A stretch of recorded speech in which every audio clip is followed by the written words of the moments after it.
crisis of priorities.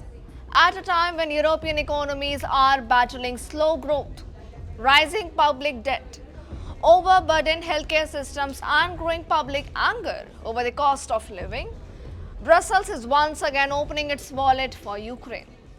The latest Ukraine recovery conference has reinforced the European Union's long-term commitment of rebuilding Ukraine. But the announcement has only reignited a politically sensitive debate. Can the European Union continue spending billions abroad when many Europeans believe that their own problems remain unresolved?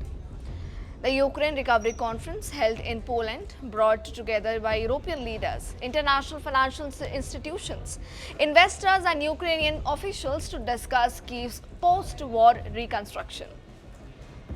The European Union unveiled fresh financial commitments, including the release of first massive €90 billion support package. While Commission President Ursula von der Leyen said that Ukraine's recovery is directly linked to Europe's security and future prosperity. European officials argued that investing in Ukraine today is not a charity but a strategic investment in the continent's long-term stability, economic integration and defense. The conference also highlighted Ukraine's path towards EU membership and encouraged public investment into infrastructure, energy and manufacturing. However, outside the conference halls, the political mood across Europe tells a very different story.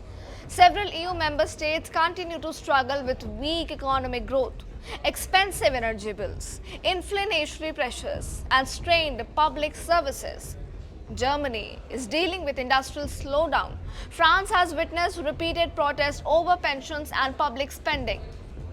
Italy continues to face mounting debt concerns, while many Eastern European governments are under pressure to improve healthcare, housing, transportation. Critics argue that European taxpayers are being asked to finance Ukraine's future while their own governments struggle to fix domestic channels. Across several countries, opinion polls have shown growing fatigue over unlimited financial assistance to Kyiv, even though support for Ukraine remains significant in many capitals.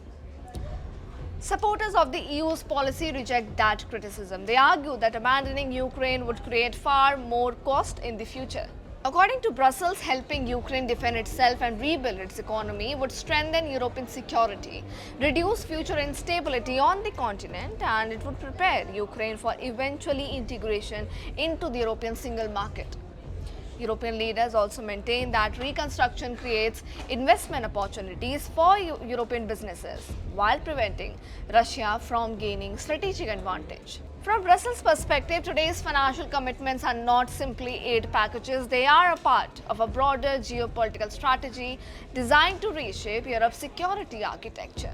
The political challenge for Brussels is becoming increasingly difficult. Populist and nationalist parties across Europe continues to question whether the EU's financial priorities reflect the concerns of ordinary citizens or not. With elections approaching in several countries, rising living costs and public dissatisfaction could transform Ukraine funding into a major geopolitical issue.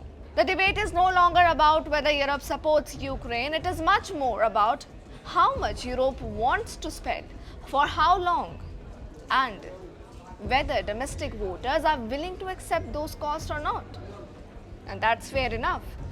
The Ukraine Recovery Conference once again demonstrated that Brussels remains firmly committed to Kyiv, but it also exposed a larger question confronting the European Union. The ordinary citizens are struggling every single day. Europe is struggling every single day with its high energy cost, fragmented political system. Still, Brussels' long-standing commitment to support Ukraine by hook or by crook is now becoming a major headache for the normal citizens. So, as elections approach, what all European Union would do for its citizens is yet to be seen.